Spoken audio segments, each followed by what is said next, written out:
This is World News Program coming to you live from Algiers with me, Miriam Zian. To the headlines. Algeria and Belarus signed several cooperation agreements. Presidents Tebboune and Lukashenko also signed a joint declaration to strengthen bilateral relations. Both leaders emphasized the need for a just solution, restoring Palestinians' rights, and stressed the importance of pushing for dialogue in the Russia-Ukraine conflict. So coming up, 2 Palestinians killed by occupation fire outside the Yellow Line at Zaytoun, Gaza. The resistance handed over the body of an Israeli captive to the Red Cross, and Palestinian authorities called for pressure on the occupation to reopen the Rafah crossing in both directions. In the war in Ukraine, after hours-long talks between Putin and Trump's envoy, the Kremlin said Putin agreed to some U.S. proposals and is ready to continue negotiations. U.S. Secretary of State said Washington achieved some progress in establishing security guarantees for Kiev, while Zelensky revealed that a Ukrainian delegation is preparing to meet Trump's envoy in the U.S.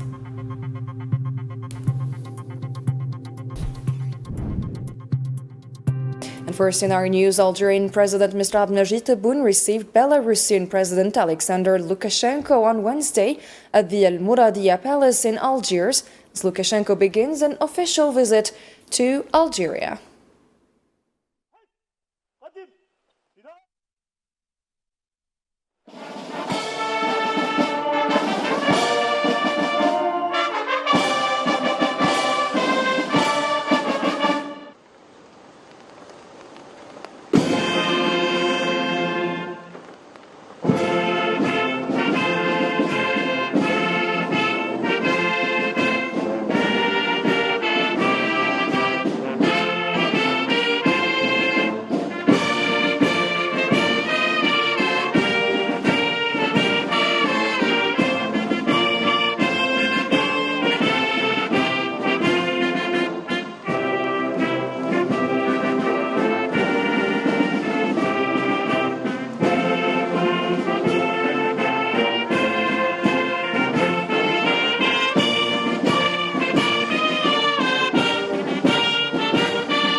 Following the reception, President Abdelmajid Tebboune held one-on-one talks with the President of Belarus, Alexander Lukashenko, before the discussions were expanded to include both countries' delegations.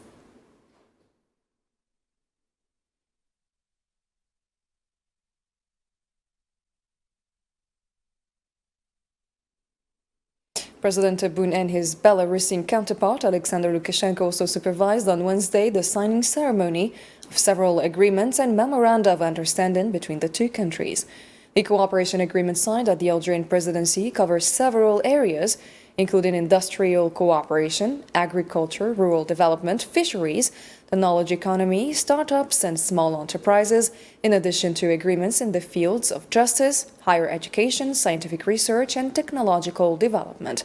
A military cooperation agreement between the two governments was also signed.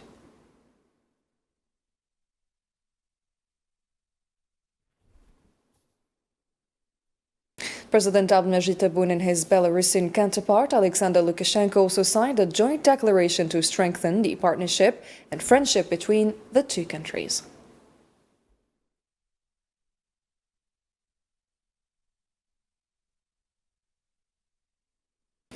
President Tebboune expressed his deep satisfaction with the signing of several cooperation agreements between Algeria and Belarus, stressing that they placed the partnership between the two countries on a promising path. In a joint press statement with President Lukashenko at Al Muradiya Palace, President Tebboune said the two sides agreed to encourage partnership and investments in various sectors. لقد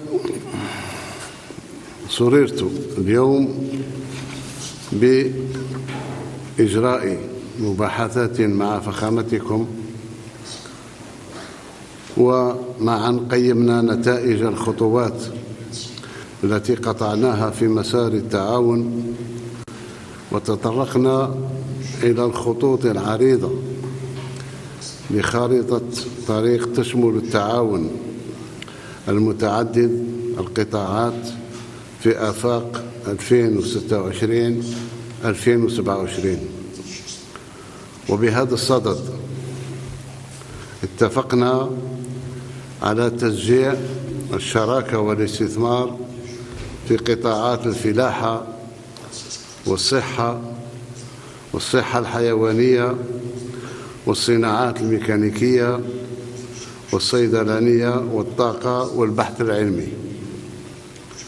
وأود في هذه المناسبة السانحة أن أسجل بالغ الارتياح على إثر التوقيع على اتفاقيات التعاون التي تضع الشراكة بين بلدينا على طريق واعد في إطار مؤسساتي مستدام. كما أعرب عن ارتياحنا كذلك لنتائج ملتقى رجال الأعمال المحفزة على تكثيف التبادل التجاري. وهنا أشير أن التبادل التجاري لا زال ضعيف جدا، حيث لا يتجاوز 36 مليون دولار أمريكي. إذن وتثمين فرص الاستثمار المتاحة في البلدين. President Abdulmajid Tebboune confirmed that his talks with his Belarusian counterpart Alexander Lukashenko allowed for a review of several international and regional issues, noting that the two sides exchanged views on these matters. He added that the two sides reaffirmed the need for a just solution that restores the Palestinian people's rights in line with international legitimacy through the establishment of an independent Palestinian state with Al-Quds as its capital. استعرضنا خلال المباحثات قضايا دولية وإقليمية، وتبادلنا بشأنها وجهات النظر. فبالنسبة لقضية فلسطينية ذكرنا بأنه لا سلم في الشرق الأوسط إلا بحل عادل يعيد للشعب الفلسطيني حقوقه على أساس الشرعية الدولية وبإقامة الدولة الفلسطينية المستقلة وعاصمتها القدس. And regarding the situation in Libya, President Tebboune explained that the two sides reaffirmed the importance of a peaceful solution through consensus and dialogue among Libyans to move forward toward elections, in addition to rejecting all forms of foreign interference. وبخصوص الوضع في ليبيا جددنا التأكيد على ضرورة الحل السلمي عبر التوافق والحوار بين الليبيين بعضهم بعض والانتخابات ورفض التدخل الأجنبي. President Abdulmajid Tebboune revealed that he and his Belarusian counterpart Alexander Lukashenko reiterated their support for a just political solution to the Sahrawi issue in accordance with international legitimacy, enabling the Sahrawi people to exercise their inalienable right to self-determination.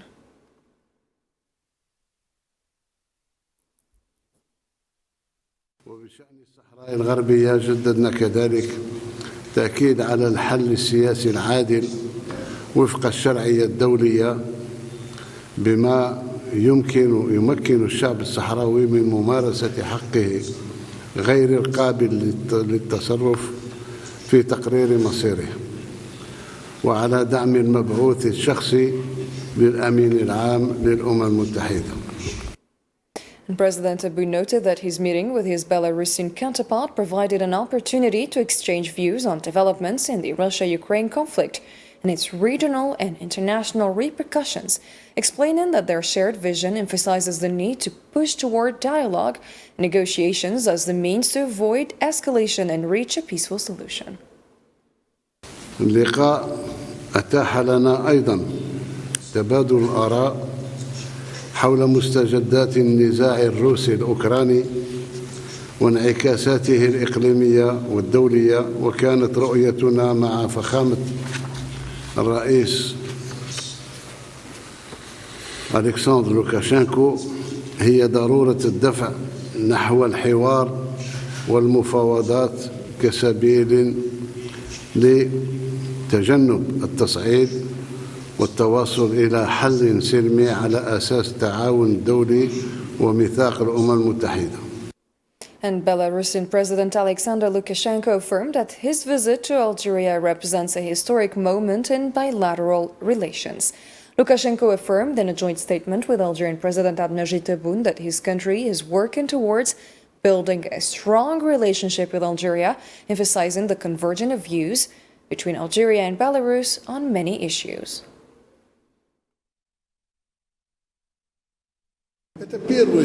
This is a historic moment in our bilateral relations, as this is our first visit to Algeria. We are always working towards excellent relations between our two countries. We discussed bilateral relations as well as current international relations, which the President addressed. In fact, our positions are largely aligned, and our viewpoints are very similar. We signed very important agreements between our two sides. Algeria has taken giant strides in progress, and this greatly impressed me. Belarusian President Alexander Lukashenko visited the Martyrs Memorial Maqam al-Shahid in Algiers on Wednesday, where he observed a minute of silence and laid a wreath at the monument commemorating the martyrs of Algeria's glorious liberation revolution.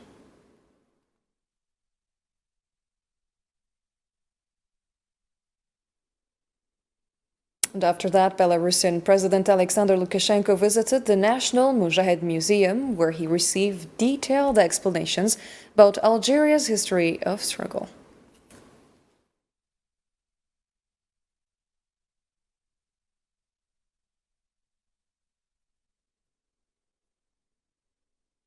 And Algeria's Minister of Health, Mohammed Siddiq Ait Messoudan, received his Belarusian counterpart, Alexander Valeriyevich Kayagev, on Wednesday in Algiers. The meeting reviewed the state of both countries' health systems and explored ways to strengthen bilateral cooperation. The two parties decided to establish a bilateral committee of senior officials from both ministries to prepare a practical roadmap for expertise and knowledge exchange, particularly in specialized medical fields.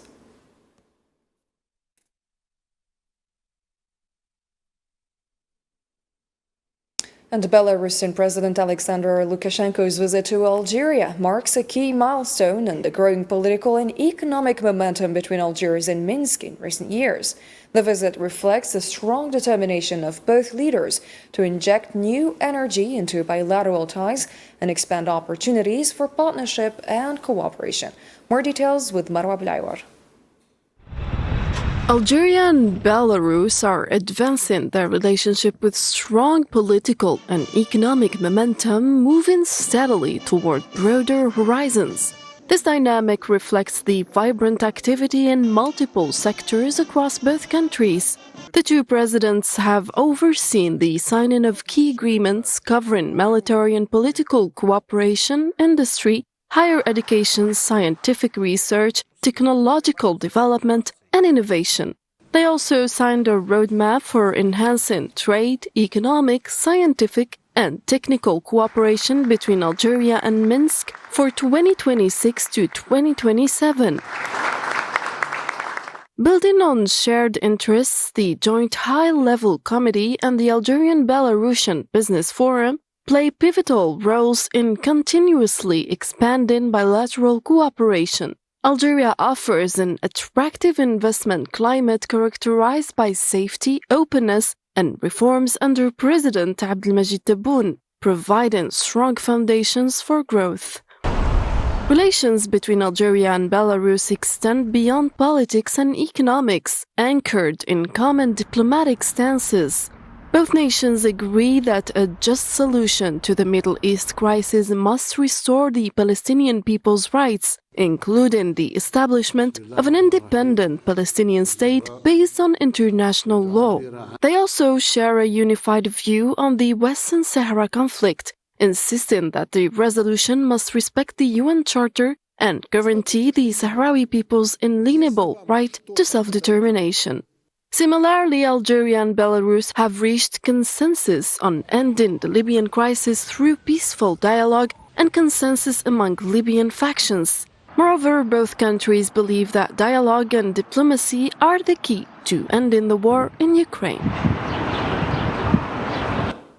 And now to developments in occupied Palestine. 2 Palestinians were killed on Wednesday by Israeli occupation fire in the Al Zaytoun neighborhood southeast of Gaza City.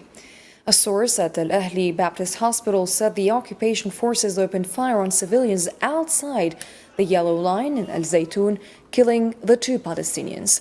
This comes as Israeli warplanes carried out airstrikes targeting areas inside the Yellow Line in the Al Tafah neighborhood in eastern Gaza and in Khan Yunis, alongside the demolition of residential buildings.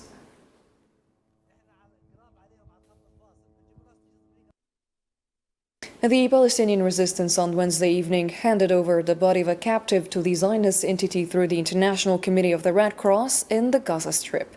The Al-Quds Brigades, a military wing of the Islamic Jihad, and the Al-Qassam Brigades, a military wing of Hamas, published on their Telegram channels video footage of their handover operation. The body had been found earlier Wednesday morning during search and excavation operations in northern Gaza.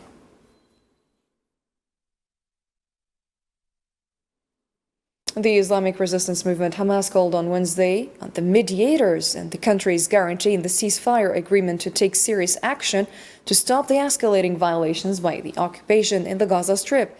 Hamas spokesperson Hazem Qassem said in a statement published on Telegram that the continuation of killings, home demolitions, forced displacement of civilians, and restrictions on the entry of humanitarian aid confirms that what he described as the enemy is persistent in its war of extermination against the Palestinian people.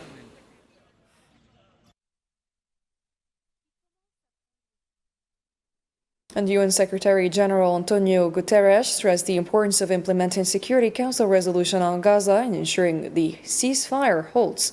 Speaking at the Reuters Next conference in New York Wednesday, he criticized the Israeli military operations for disregarding civilian deaths and the destruction of the Strip, adding that there are strong reasons to believe war crimes may have been committed. So we need to make sure that we have a ceasefire that holds, that humanitarian distribution goes on improving, and it is improving at the present moment, and at the same time that we pave the way for a true peace in the Middle East. And Palestinian factions, including Hamas, called on mediators to pressure Israel to open the Rafah crossing in both directions, not only for exit from the Gaza Strip. Hamas stressed in a statement published on its Telegram account on Wednesday the need to hold Israel accountable for fulfilling its obligations under the ceasefire agreement. The movement warned against any manipulation or evasion of these responsibilities or limiting the opening of the crossing to one direction as prompted by some Zionist sources.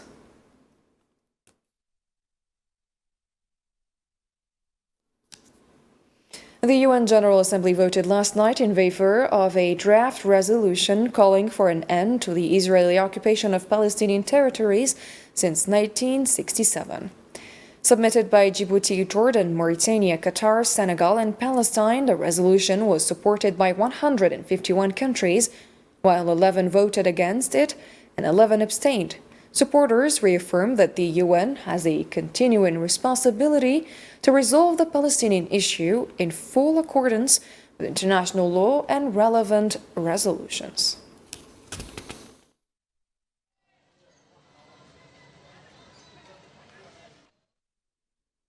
Algeria reaffirmed before the UN General Assembly its unwavering solidarity with the Palestinian people, calling on the international community to take immediate action to end decades of suffering and injustice.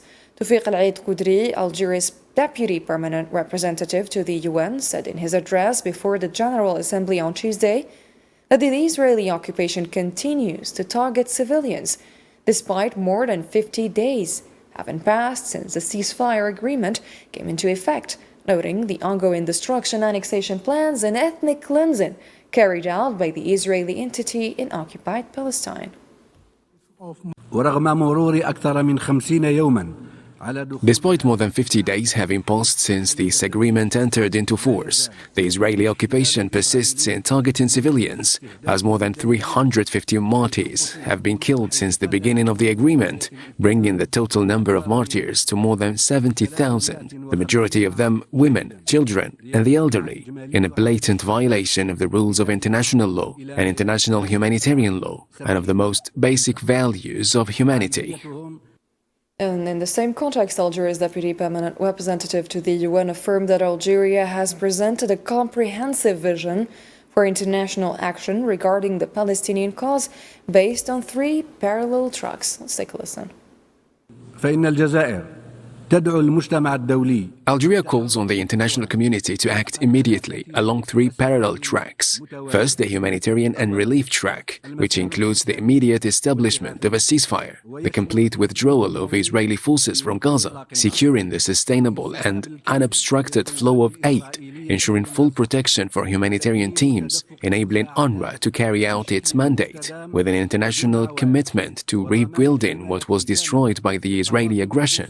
Second, the legal and judicial track, through activating accountability mechanisms to end impunity, the immediate halt of settlement activity and settler violence in the West Bank, and rejecting all plans aimed at separating Gaza from the West Bank or reducing its area, and ensuring the geographic continuity between them. Third, the political track, which is the highest goal, represented in ending the occupation by granting Palestine full membership in the United Nations and realizing the independent, sovereign Palestinian state, with Al-Quds al-Sharif as its capital. And the Kremlin confirmed on Wednesday that Russia and the US have not reached a compromise on a potential peace agreement to end the war in Ukraine, following a 5-hour meeting at the Kremlin between President Vladimir Putin and U.S. envoys. Putin's top foreign policy aide, Yuri Yushakov, said no compromises had been made, and much work remains. He added that while Putin reacted negatively to some U.S. proposals, the discussions were constructive.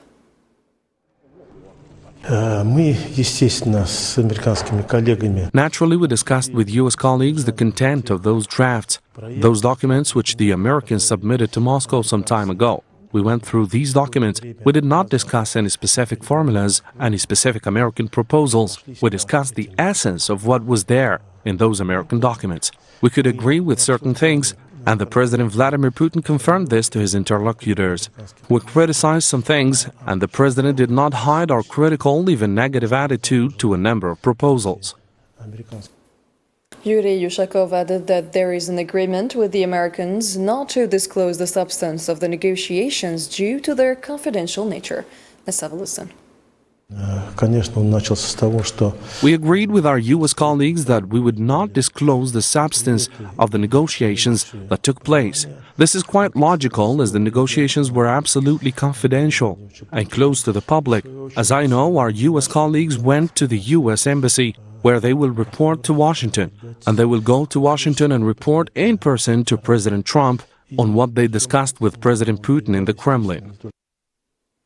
The Kremlin announced on Wednesday that President Vladimir Putin agreed to some American proposals to end the war in Ukraine while rejecting others, emphasizing that Russia is ready to continue talks with U.S. negotiators until an agreement is reached. Kremlin spokesperson Dmitry Peskov said it would be inaccurate to claim Putin had dismissed the proposals, noting the meeting was the first direct exchange of views.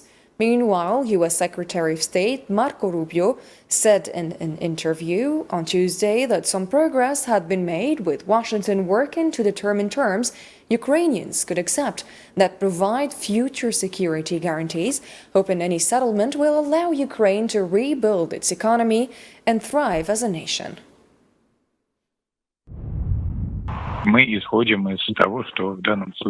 The direct exchange of opinions took place yesterday for the first time. Yesterday, something was accepted, something was rejected as unacceptable. It is a normal working process in the search of compromise. Мы все готовы встречаться столько, сколько потребуется для того, чтобы достичь мирного урегулирования. What they're literally fighting over now is about 30 to 50 kilometer space in the 20% of the Donetsk region that remains. And so what we have tried to do, and I think have made some progress, is figure out what can the Ukrainians live with that gives them security guarantees for the future, they're never going to be invaded again, allows them not just to rebuild their economy, but to prosper as a country, be a country that has an economy that grows, theoretically, doing the right things.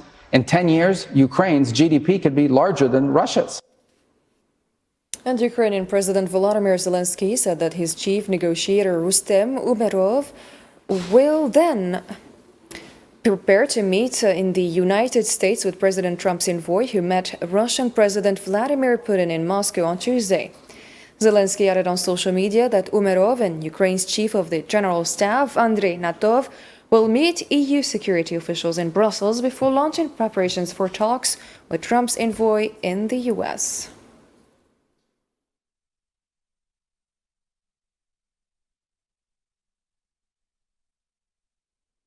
And after 5 hours of talks at the Kremlin between Putin and Trump's envoy, Moscow said peace in Ukraine is not near, with territorial disputes unresolved. European concerns grew over Trump's peace plan, seen as favoring Putin and sidelining them. And the absence of U.S. Secretary of State from the NATO foreign ministers meeting highlighted a widening rift within the alliance. More details with Usamayed. 5 hours of talks between Putin and Trump's envoy in Moscow yielded a cold and shocking conclusion from the Kremlin. Peace is not any closer to Europe. The dispute over contested territories remain intractable, despite the 28-point American peace plan. This reality casts a shadow over the European capital, Brussels, where NATO foreign ministers met in an attempt to mend a rift that widens daily. However, the conspicuous absence of U.S. Secretary of State Marco Rubio raises serious questions about whether Europe is still truly at the heart of the equation, or whether it has become a mere footnote in a game being played between Moscow and Washington. Oh, they are absolutely consulting enough. The teams here at NATO and Marco Rubio's team are in constant contact. I myself in constant contact with the Secretary of State. Of course, he is working very hard when it comes to the peace process on Ukraine, but also when it comes to Sudan, Gaza, and all the other issues the Americans are working on. So I find it totally acceptable that he is not here. I told you I was very unhappy with my call with President Putin. Trump's plan, which grants Russia control over the Donetsk, Luhansk, and Crimea regions of eastern Ukraine, while freezing the front lines in Kherson and Zaporizhia, has sparked outright alarm in Europe. The continent sees itself presented with a fait accompli, without any real consultation or respect for its positions, which it considers vital to its national security.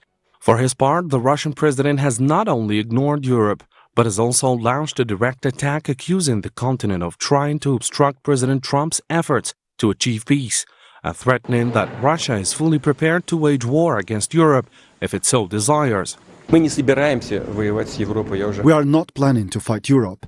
I have said this 100 times. But if Europe suddenly decides to wage a war against us and starts it, we are ready right now. There can be no doubt about that. Meanwhile, Ukrainian President Volodymyr Zelensky is trying to cling to a last European card as his negotiating team meets with European national security advisors to discuss the European role in any future agreement. The most prominent question that is now being asked forcefully is what real leverage does Europe possess to pressure Trump to change course? Can it impose conditions that protect Ukraine and its strategic interests, or has the Russian bear begun to dictate the terms of the game for the entire continent? Thank you very much. Thank you. And that's a wrap for tonight's program. Thank you for your kind attention and have a great night.